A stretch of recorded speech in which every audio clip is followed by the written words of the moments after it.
Il y a deux façons de pécher, soit par omission, soit par commission. Les péchés d'omission, les péchés de prévoyance sont ceux dans lesquels nous savions que nous aurions dû faire quelque chose de bien, mais nous avons refusé. Jacques 4, 17. Ainsi, quiconque sait faire le bien et ne le fait pas commet un péché. Un péché de prévoyance est un péché que nous commettons par action, que ce soit en pensée, en parole ou en acte. Un péché de commission peut être intentionnel ou non. La prescience n'est pas le problème. Si vous visitez un autre pays dans lequel la circulation se fait sur la voie de gauche et que vous conduisez sur la voie de droite, vous enfreignez toujours la loi, que vous le sachiez ou non. La loi de l'Ancien Testament prescrivait des sacrifices spéciaux pour les péchés qui n'étaient pas intentionnels, mais qui étaient néanmoins des péchés. Nombre 15, 22, 24. Hébreux 9, 7. Le premier péché de l'humanité était un péché de commission. Dieu a interdit de manger un certain fruit, Genèse 2, 16, 17. Adam et Ève connaissaient le commandement de Dieu et ont quand même désobéi, Genèse 3, 6. Ils ont agi pour commettre un acte pécheur. Lorsque le roi David a commis l'adultère et a fait tuer Uri pour le dissimuler, les deux étaient des péchés commis par commission, 2 Samuel 11. La Bible ne cache pas les détails souvent sordides de la vie des gens qu'il aimait utiliser malgré tout. Ces pages sont parsemées de péchés commis par de grands dirigeants tels qu'Abraham, Genèse 22, Moïse, Exode 2, 11, 12, David, 2 Samuel 12, 13, Salomon, Néhémie, Matthieu 27, 74, 75, Néhémie 13, 26, Galates 1, 13. Nous sommes tous coupables de péchés commis par commission. Nous commettons tous des péchés intentionnels en agissant d'une manière que Dieu a interdite. Nous commettons également des péchés involontaires dans notre ignorance des normes de Dieu. Acte 3, 17.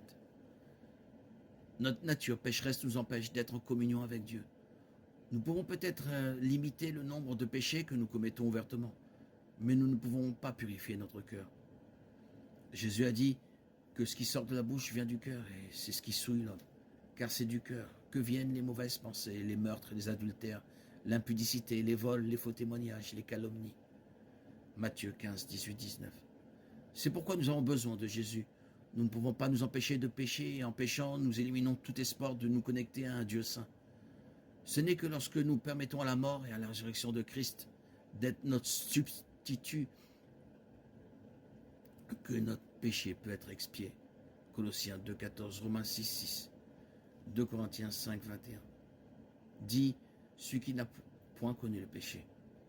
Il a fait devenir péché pour nous, afin que nous devenions en lui justice de Dieu. Jésus a pris sur lui tous nos péchés par commission et par omission. Et le psaume 51 nous dit qu'il a payé la dette que nous devons à Dieu. C'est la prière que David a écrite après avoir été confronté à son propre péché. Il avait commis un grand péché, il y aurait des conséquences. 2 Samuel 12, 14, 15. Mais il savait comment se repentir. Et il avait suffisamment confiance dans la miséricorde de Dieu pour s'écrier « Ô Dieu, crée en moi un cœur pur, renouvelle en moi un esprit bien disposé, ne me rejette pas loin de ta face, et ne m'enlève pas ton Esprit Saint. Rends-moi la joie de ton salut. Donne-moi un esprit bien disposé qui me soutienne. » Psaume 51, 10, 12. David nous donne un modèle de la bonne façon de traiter nos péchés commis. Lorsque nous reconnaissons notre péché contre Dieu, nous pouvons nous tourner vers lui, reconnaître ce péché et demander sa purification. Nous pouvons faire confiance à la puissance du sang versé de Jésus. Dieu promet de nous rétablir dans la communion et de nous fortifier pour vivre d'une manière qui lui plaise. Philippiens 4, 13. Je peux tout par celui qui me fortifie.